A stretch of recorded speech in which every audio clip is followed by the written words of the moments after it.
Welcome to Live Into Your Best Life, a show where people learn how to go from where they are to where they'd like to be in any area of life.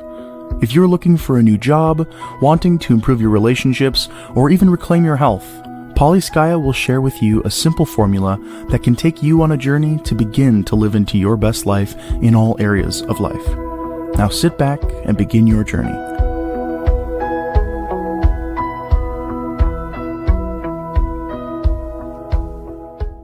Hi there, and welcome to Live Into Your Best Life. I'm Polyskaya, your show's host, and today I'm with Alyssa Sharp. So Alyssa has over 12 years of working with helping teams to increase their engagement, their collaboration, and she helps drive results through organizing and streamlining systems and improved communication.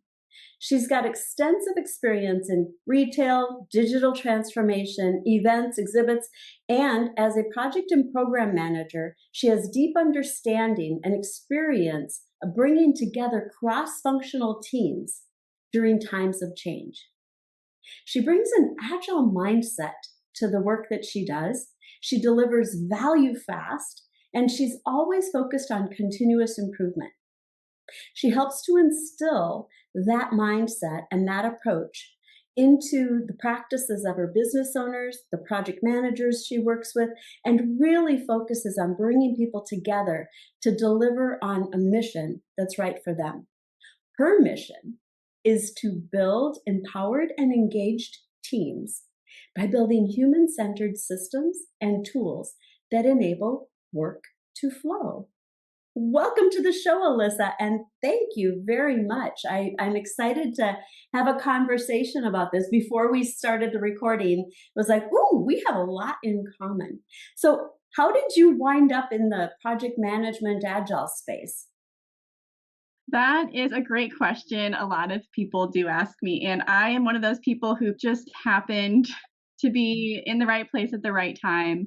I actually graduated with a degree in psychology, had no idea what I wanted to do, and I took a temporary position working as a training coordinator. And I was just in a meeting, like talking through my very intricate training plan. And the consultant there who was building up the PMO recognized my organizational skills, and she's, hey, come with me. I think you're going to be a great project manager. And then it just grew from there. Very cool. That's awesome. So you mentioned your psychology education, and I have my degree in organizational leadership. And I find that a lot of the best project managers, agile coaches, or anybody working in that space of change management, if they have that psychology and that kind of leadership view, it makes them even better at their job. So how have you found putting your degree to practice in these different areas you've worked? Yeah, I find that to be very true as well. And I don't think I realized that when I first got into project management, but it's something that I actually teach and talk about with the project managers that I work with and the leaders.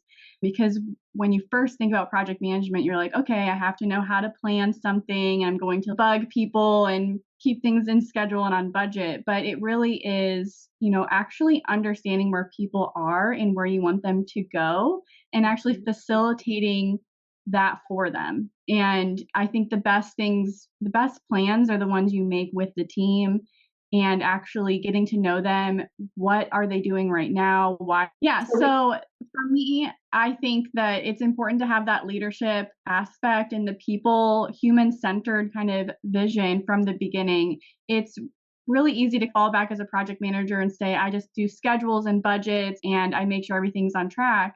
But really actually working with your team members and the people who are impacted by the work and the new work, understanding where they're starting and where you want them to go, it helps to actually, I think of it as facilitating that change for them, helping them get from one place to another and understanding what their issues are. You get people coming to you way more often with what the problems are or telling you like, that's not going to work. Instead of just accepting your plan and waiting for it to all implode at the end of the day. It really helps to actually try to get to know people and help them move forward with the change. Nice. And so how do you do that? How do you help people get out of their own way? Yeah, I say it's something that didn't necessarily come natural to me at first. I was this is the plan and you're not following it. And I was like a little stressful.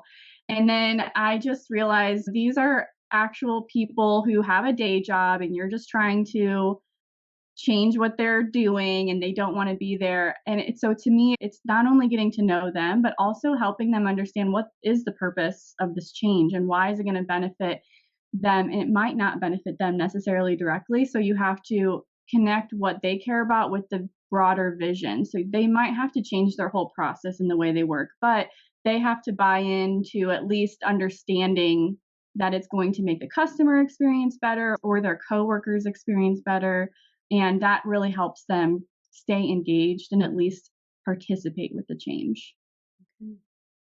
Have you ever had a situation where the group that you're working with are incented by individual contribution, yet you need to actually function as a team? How do you work through that quandary?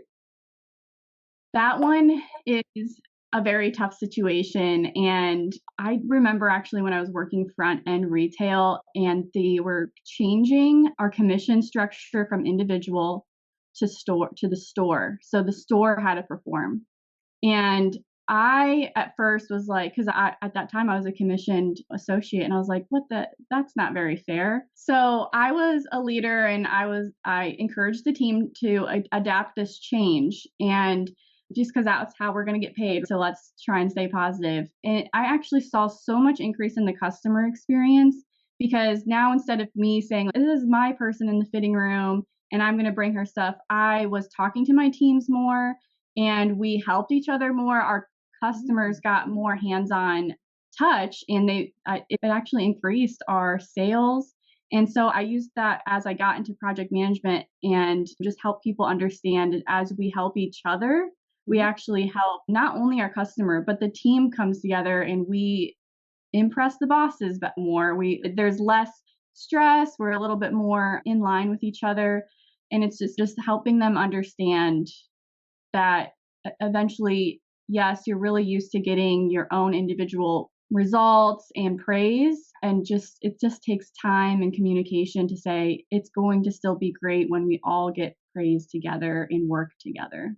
Yeah, definitely. And when you think about project delivery or product delivery, no one person can do it by themselves. And I think that's, in my mind, that's the funny thing, is that you have individual contributors that only want to work in on their little piece and then pass it on.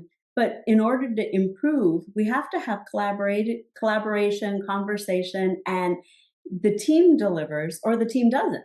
And so, yeah, I love that. I love that approach that you took. Very cool. What was your favorite project or team that you've worked with so far? That's a tough one. I feel like I've been fortunate enough, and maybe it's part of my personality, that I create really strong relationships with every kind of project team that I've been on. But one that I think that I'm most proud of is I'm actually going to talk about it Friday in my podcast. But I went into this project management team and they were very like, we don't talk to each other. You do your project, I do my project. And it was very stressful and no one talked to each other and pointed fingers. And by the time I left, like I was very purposeful in trying to create a team environment, a visual board of our work. And it went from everyone eating their lunch at their desk to we had team lunches, and it actually spread to other departments in the company. And that was just me working on helping the team just not only have team time, but also what our project management processes were. And we made our processes easier. And Nice. we communicated with each other. And I think it was a stressful environment and it just released some of the stress. And it was one of my most proud times that I was working in. Yeah. That's fantastic. And that human connection is so important. I know, so I started working remotely in about 2001. And I've had just some amazing opportunities, and everything was remote or hybrid. In 2018 and 2019, my client was in Des Moines, Iowa, and I live in Minneapolis, Minnesota. So it's a 4.5 hour drive one way. And so I would go down every other week with a purpose. And everybody looked forward to me coming because I always brought treats. I always made cookies or cupcakes, and it brought people together because everybody wanted to see what was the treat. And the one time that I didn't, because I wound up having to leave earlier because of a snowstorm coming, people were devastated. And so then they took me out for lunch because they wanted that connection time, which turned out pretty cool. But that's when you know you've created a culture, right? That's really cool. Yeah, and it was an uphill battle because I remember one person who was on the team when I first started and stepped into the leadership role. I didn't come to work to make friends. I came to work, and I was like, my millennial brain was like, and I was like, yeah, younger than I was like, what do you mean we're not supposed to be friends? I'm like, but we're like over 40 hours a week. I think we should like each other a little bit. Yeah. If you think about it, we spend more time with the people we work with than our family in any given week. And so it would be nice if you enjoyed it. Yeah, that's what I was thinking. I just, no one had ever said that to me before. And I was just like, for that moment, I still remember being like, I don't know what to say to that. Like, technically, yes, that's why we go to work. Yeah. But that's cool.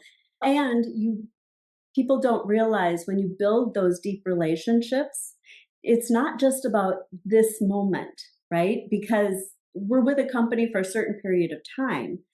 Just a couple weeks ago, I had someone reach out to me that I was actually their mentor in 2000.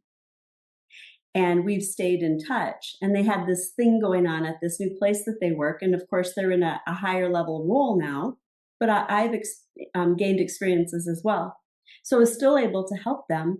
And we had just this fantastic time connecting and just regrouping on where life has taken us. And so I think that it's deeper than just, I'm here to do a job and earn a paycheck. And yeah, and I've had the same thing where I've worked with people who I've worked with previously have called me and asked me for advice or asked me to work with them again. And so when I talk to project managers who are just getting in and they want to do networking just to get a job, I was like, you're probably going to meet someone that will give you a job in 10 years. But you don't know. Just be a human and like connect with them. Yeah. Yeah. And when you connect with people without the expectation they're going to give you something, it's even deeper. And then, and who knows, you could be giving them something instead of them. So very cool. Yeah, that is something where you can always think, how can I give this person value? And I think I almost naturally did that as a shy, like introverted person. I was like, I can't go to networking events and talk about myself. So I think I always ended up being like, let's just talk about this person. I'm not going to try and sell myself. So I naturally did it as when I was very shy when I first started working. Some people now think I'm extroverted, but that's just a new me, like just from going out and I guess probably being a project manager forced to talk to people. I naturally did that as a shy person of not trying to like be overtly like, here I am, like hire me. Yeah, exactly. Tell me about a time when, because you've worked in a few different areas, industries, and held a few different roles. Tell me about a time when you were going down a path you thought was the right path, and then you realized it wasn't, and you chose to pivot, and walk us through that journey. Yeah, there's been a few times that I've done that, and I think that I just end up I think I get bored easily, or once I figure something out, I want to move on. But one that I specifically remember, it was actually working for that company where I said I had a great team, but unfortunately, like I was working at that company during 2020. And so I remember as everyone else was getting like furloughed and I was remaining, I remember thinking, when events come back, I don't want to be the one who brings this team back again. Like I was like, I always knew I wanted to be in consulting. And so even before I was a crazy person who was like, you know what, I'm just going to quit, even though I'm not furloughed. Everyone else wants a job right now, and just figure out like what my next move was. And I was lucky enough, I got a temporary position, but 8 months later, I got the consulting job of my dreams at that time. And I just knew that I wanted to do something different, get something under my belt. So I was able to get that change management and technology experience in my little temporary position, which allowed me to get the consulting position. And it was just knowing this is the end of the road for this journey right now. And I knew I needed something different. Obviously, probably everything else happening in the world too might have contributed to that. Yeah. But it was a nice time to be like, okay, it's time for a break and let's just figure out what the next move is. And that's how I made the decision. So Nice. yeah. Very cool. All right. So now, where are you on your journey? What's next?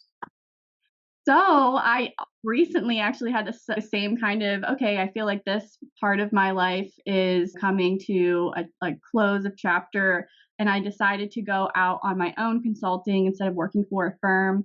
And I did that because I really did. I loved the people I worked with. I loved the projects I got to be on. But it got to a certain point where I just kept saying, oh, I just wish I had time to do this part of my job that's in my zone of genius. And there was just never time for that. And I also, in this position, was able to have direct reports. And I hadn't had that really since I worked in retail because I was just a project manager and no one reported directly to me. And I really enjoyed having direct reports, seeing them grow, help them grow. And that's how I decided to do coaching as well. And so now I'm just building out my coaching and consulting independently. And that's how I met you.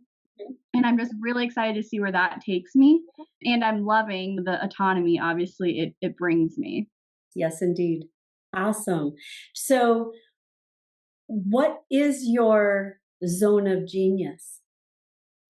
Yeah, I would say I just naturally, this is one thing that's hard for me to sometimes say simply, but I naturally can see how complex things work together. So I innately can just be like, oh, this is where your process is broken. Let's just fix it.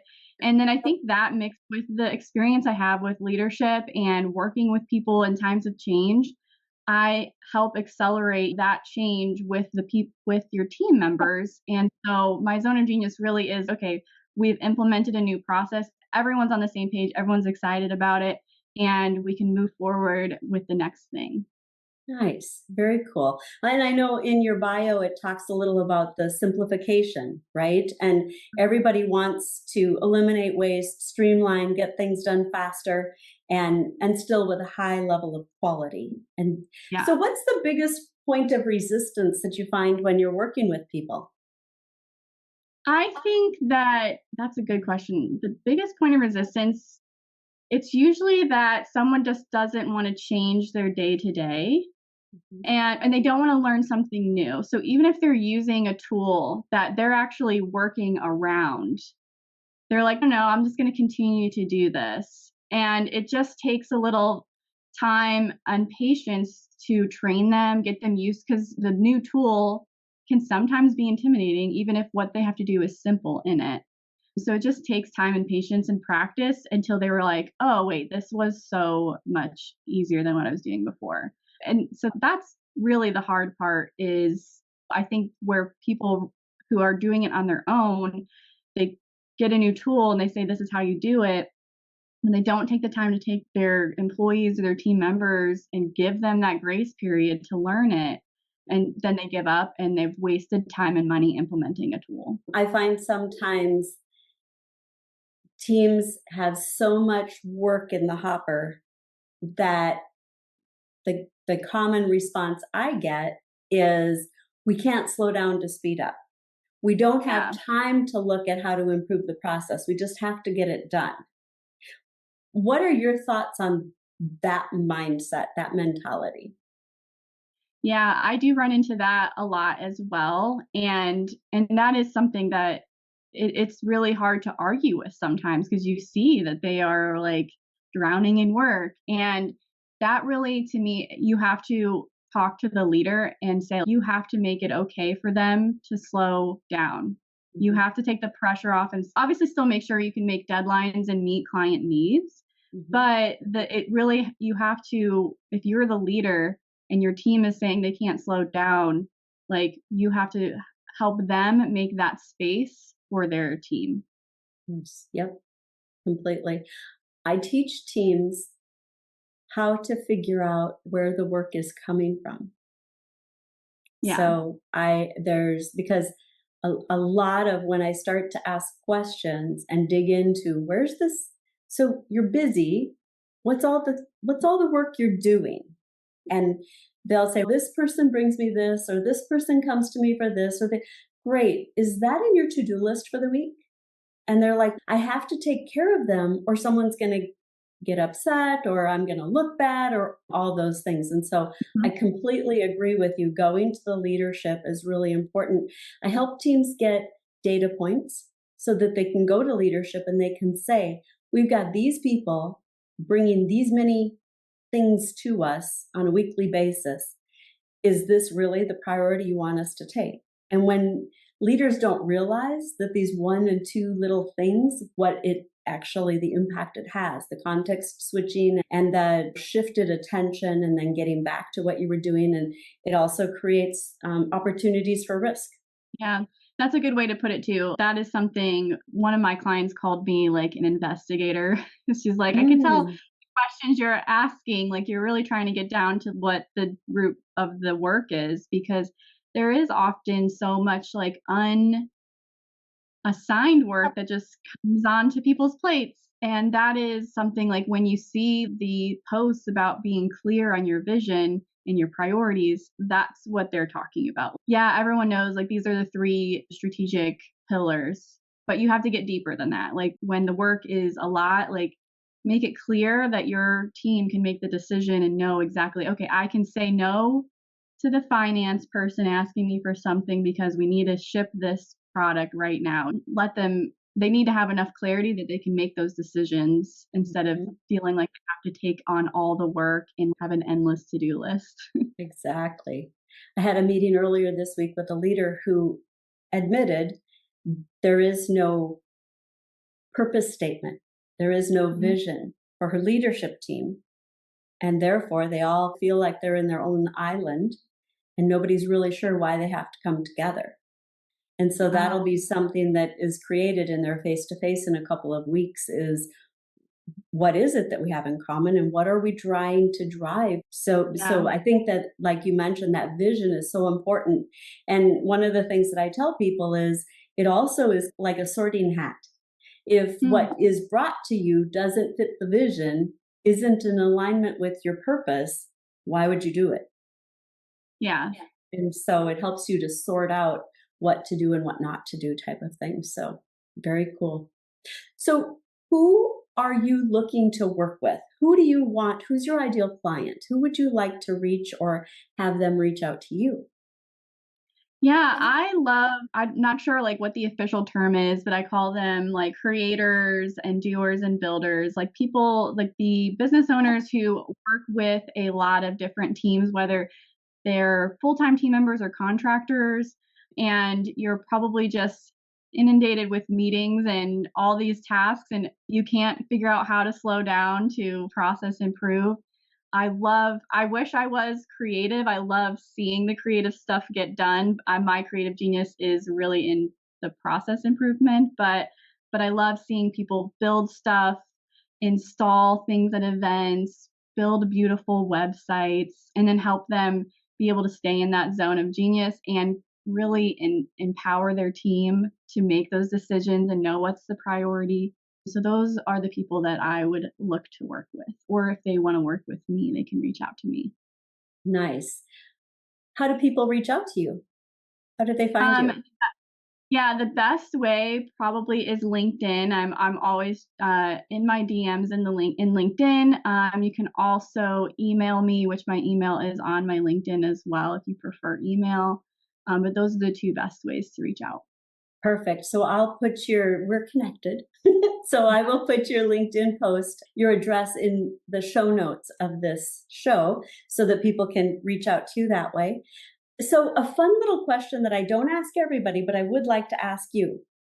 I want you to imagine that you are having a conversation with your younger self, or maybe a younger niece or nephew, right? So someone who's in elementary school or preschool. what are some words of advice you would give them that you've learned through your years of wisdom? Oh, that is such a good question. If I was going to talk to elementary Alyssa, I think I would just say believe in yourself and don't be afraid to dream. Mm, That's what I would say. I feel like I spent so much time building something that I thought I should because of other people's ideas, and I never really believed in myself. I was always self-conscious, and it's something I've worked on the last couple years, and really this year realizing how much I had to let go to be to where I am now, and that's what I would advise anyone in elementary school. that is fantastic advice. I love that.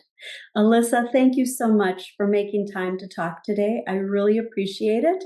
And for listeners, check out the show notes, go to LinkedIn, learn more about Alyssa, and reach out to her to just have a conversation around how she might be able to help you and improve your services, your business, and streamline, because really everybody wants to deliver better products so that they have happier customers, so they keep doing more of that.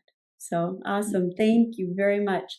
And listeners, if you've enjoyed this show, please give us a 5-star rating, like the show, share it with your friends and family, subscribe so that I land in your inbox every Wednesday.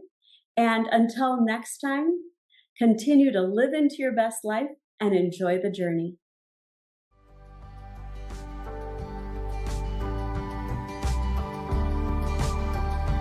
Thank you for listening to Polyskaya, your show host for Live Into Your Best Life. Check out the show notes and visit her at polyskaya.com to learn more and continue your journey. Until next week, enjoy the adventure.